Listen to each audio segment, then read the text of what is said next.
Halo, assalamualaikum warahmatullahi wabarakatuh. Bertemu kembali di channel Rendika Channel, referensinya para mahasiswa. Kali ini pada video ini saya akan memberi penjelasan tentang perbedaan judul pengaruh dan hubungan pada penelitian ya, khususnya penelitian kuantitatif ini yang biasa digunakan. Ini banyak tentang judul pengaruh maupun hubungan.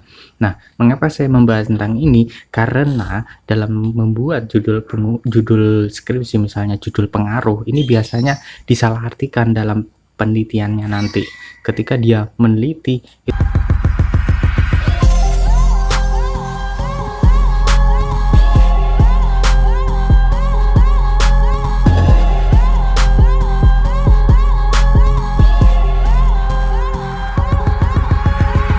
Sebelum itu kita harus mengetahui bahwa hubungan atau judul model hubungan itu mempunyai arti yang sama seperti ini, seperti koneksi. Nah, sama seperti ini koneksi, sama seperti signifikansi atau ikatan, kaitan, kontak, maupun pertalian, atau ada suatu lebih mudah kita pahami adalah keterkaitan di antara variabel Y dan variabel X, atau variabel X dengan variabel Y.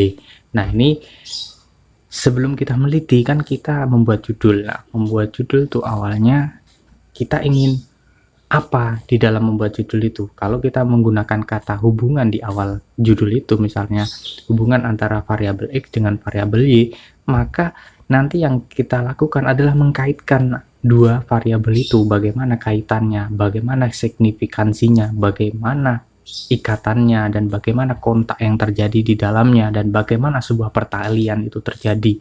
Nah, ini hubungannya ini bagaimana, ini yang kita teliti dalam meneliti judul dengan model hubungan ini. Dan sedangkan ini kalau kita memakai judul pengaruh, misalnya pengaruh, ini kita artikan atau kita definisikan dulu ya. Menurut Kamus KBBI, ini pengaruh ini merupakan daya yang ada atau timbul dari suatu orang atau benda yang ikut membentuk watak, kepercayaan, atau perbuatan seseorang. Nah, biasanya dalam judul pengaruh ini biasanya bisa disamakan dengan sebuah akibat atau dampak atau konsekuensi atau imbas atau hasil. Jadi dalam model judul pengaruh ini ya, ini seberapa berpengaruhnya variabel X terhadap variabel Y.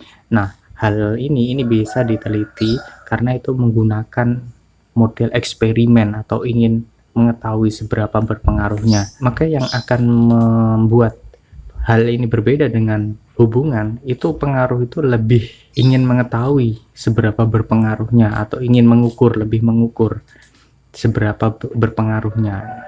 Maka identiknya hubungan dengan pengaruh ini perbedaannya, kalau hubungan ini lebih ingin mengetahui, sedangkan pengaruh ini lebih ingin mengukur kedalamannya seberapa berpengaruh. Nah, ingat dibedakan hal ini. Seperti saya buatkan contoh seperti ini. Nah, saya berikan contoh ini, misalnya contoh judul hubungan Y dengan contoh hubungan variabel X dengan variabel Y, atau variabel bebas dengan variabel yang terikat.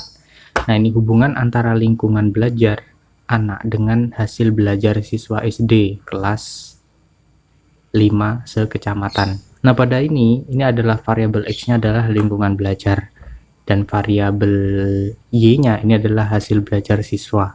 Nah, karena kita meneliti di sini ini adalah variabel X dan Y ini adalah hubungannya yang kita teliti, maka seberapa berhubungannya lingkungan belajar ini terhadap hasil belajar siswa SD ya. Nah, nanti ini ketika kita nanti misalnya membuat kerangka berpikir atau kita nanti membuat metode penelitian, ini nanti kita cari variabel-variabel yang memang berhubungan di sini, atau nanti kita kaitkan di sini dengan hasil belajar. Misalnya kalau kita membuat di sini hubungan atau kita membuat kerangka konsep atau maupun kerangka berpikirnya, misalnya lingkungan belajar ini hubungannya apa dengan hasil belajar. Nah, mari kita ketahui. Nah, di situ nanti ketika membuat lingkungan belajar, di situ nanti ada variabel apa aja lingkungan belajar, lingkungan kelas, lingkungan dari siswanya itu apa, dan lingkungan dari fasilitas pendukungnya apa dari lingkungan belajar tersebut. Nah, nanti hasil belajarnya seperti apa, ada nggak keterkaitan antara lingkungan belajar dengan hasil belajar siswa ini. Nah, seperti contoh lagi seperti ini saya mempunyai contoh judul hubungan. Ini ada variabel dua variabel X ya, atau variabel bebasnya ada dua. Ini dalam keterkaitan nanti terhadap variabel Y. Nah, ini ada dua variabel X. Nah, misalnya nih, hubungan antara kecerdasan emosi dan intelijensi terhadap kemampuan pemecahan masalah. Ini kecerdasan emosi dan intelijensi ini terhadap kemampuan pemecahan masalah ini merupakan variabel-variabelnya ya, yang saya tulis dengan warna merah ini merupakan variabel X1 kecerdasan emosi dan X2 intelijensi, dan terhadap kemampuan pemecahan masalah ini adalah variabel Y-nya. Nah, di sini ini karena kita di sini adalah mengambil judul dengan model hubungan antara kecerdasan emosi dan intelijensi, maka di situ akan dihubungkan antara kecerdasan emosi dengan intelijensi. Ini ada hubungannya apa tidak? Karena apa bisa juga seperti ini. Kita hubungkan kecerdasan emosi dengan pemecahan masalah, atau enggak kita hubungkan intelijensi dengan pemecahan masalah. Nah, ini apa ada hubungannya? Atau kita gabungkan kecerdasan emosi dan intelijensi dengan hubungannya dengan pemecahan masalah. Nah, ini kita ketahui hubungannya bagaimana. Nah, ini judul model hubungan. Nah, sekarang kita kembali ke model pengaruh. Jadi judul model pengaruh ini seperti contoh ini pengaruh kemampuan membaca terhadap kemampuan pemecahan soal cerita matematika siswa kelas 5 SD. Nah, karena ini kita lihat dulu variabelnya. Variabelnya ini ada X dan Y. Variabel X yang berwarna merah ya, yang saya tulis di situ kemampuan membaca, dan variabel Y-nya adalah pemecahan soal cerita matematika yang di situ saya warnakan dengan warna hijau.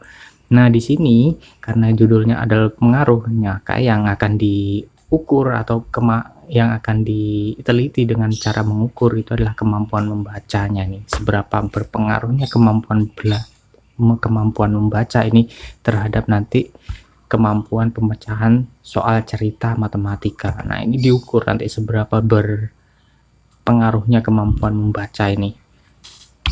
Atau enggak ada dua variabel X, misalnya kita mempunyai dua variabel X ya, di situ adalah misalnya judul seperti ini, pengaruh pola asuh orang tua dan disiplin belajar terhadap hasil belajar siswa di SD. Nah, di sini ada dua variabel X, yang pertama yaitu pola asuh orang tua dan juga disiplin belajar. Nah, di sini variabel X-nya ya 2, dan di ini variabel Y-nya adalah hasil belajar siswa SD. Nah, ini variabel Y-nya 1. Kalau misalnya ada variabel Y-nya 2 bisa juga, karena kita nanti mengukur atau seberapa berpengaruhnya nanti ada, maka ada dalam membuat konsepnya itu nanti kita kaitkan dari yang mana ke mana, dari variabel X kemana, dari variabel Y kemana gitu, ke Y yang mana. Nah, itu nanti bisa kita ketahui dalam kerangka konsep itu. Nah, maka dari hal ini kita harus ketahui ini seberapa pengaruh. Nah, pada hal ini penelitian pengaruh misalnya pola asuh orang tua di sini ini seberapa berpengaruhnya dengan hasil belajar siswa. Terus disiplin belajar ini seberapa berpengaruhnya dengan hasil belajar siswa. Nah, ini di sini ini kita ukur, kita lebih dalami seberapa berpengaruhnya. Jangan dihubungkan. Kalau dihubungkan itu mah judulnya lain lagi, itu nanti ada di judul hubungan. Nah, ini perlu menjadi catatan bahwa ketika kita membuat judul model hubungan itu ada ciri khasnya. Ketika membuat kita judul pengaruh itu ada ciri khasnya. Ciri khasnya seperti apa? Ciri khasnya seperti ini. Misalnya ya, dalam judul hubungan ini tidak ada tambahan variabel. Ingat, dalam judul hubungan ini tidak ada tambahan variabel karena dia modelnya itu kalau meneliti hubungan antara lingkungan belajar. Nah, ini yang diteliti hanya lingkungan belajar, tidak ada variabel lain ya. Kalau judul model pengaruh itu ada variabel lain yang memang misalnya tidak diteliti atau variabel di luar sana. Itu bisa disangkutkan. Oh, ternyata ada pengaruh dari variabel lain. Nah, itu judul pengaruh itu bisa ada yang lain. Sedangkan ini dalam judul lingkungan belajar ini hubungan ini hanya fokus pada satu, yaitu lingkungan belajar. Jadi tidak ada variabel-variabel yang lain untuk mempengaruhi variabel ini. Yang kedua, ciri khasnya untuk hubungan ini cocok untuk eksperimen. Karena apa? Ini nanti ingin mengetahui ya, misalnya oh ini berhubungan apa tidak, seberapa berhubungannya. Nah, ini model-model ini adalah model eksperimen. Ini sangat cocok karena kesulitannya lebih tinggi. Misalnya dalam variabel-variabelnya yang kita teliti itu dalam identifikasi kesulitannya itu sangat tinggi, maka kita menggunakan model judul hubungan. Nah, ini dapat kita ketahui dengan model kata-kata eksperimen ya. Dan yang ketiga yaitu bisa mengukur secara serentak. Nah, model ini, hubungan ini maksudnya mengukur secara serentak ini bagaimana? Nah, ketika kita mendapatkan judul ini seperti hubungan antara kecerdasan emosi dan intelijensi terhadap kemampuan pemecahan masalah, maka kita bisa serentakkan. Kita gabungkan kecerdasan emosi dan intelijensi ini menjadi satu, seberapa berhubungannya dengan pemecahan masalah. Nah, ini bisa serentak. Nah, seperti ini dalam ciri khas pengaruh ini bisa menambah variabel, bisa mengukur sebelum dan sesudahnya. Nah, kalau di pengaruh itu bisa menambah variabel, misalnya ada variabel yang lain yang memang mungkin tidak kita teliti, nah itu bisa kita tambahkan di situ, atau variabel di luar sana.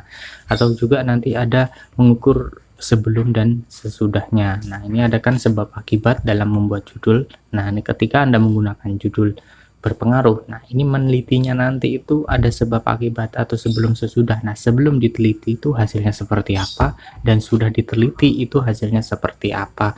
Nah, itu dalam judul pengaruh itu nanti harus dituliskan dalam hal tersebut. Jangan kita menuliskan itu ketika kita membuat judul pengaruh itu sesudahnya saja, sesudahnya seperti ini, tapi kita tidak menunjukkan sebelumnya, maka di situ tidak ada keterkaitan pengaruh maka di dalam judulnya. Maka dalam membuat judul pengaruh ini kita harus menuliskan di situ judul sebelumnya berpengaruh dan sesudahnya nanti ketika kita meneliti, oh pengaruhnya terhadap variabel Y seperti ini. Nah, itu harus kita tuliskan. Oke, mungkin sekian dulu video saya kali ini. Tetap subscribe, like agar bisa meningkatkan kualitas dalam video ini. Ikuti terus video saya. Apabila Anda masih bingung, bisa Anda komen di bawah. Terima kasih. Assalamualaikum warahmatullahi wabarakatuh.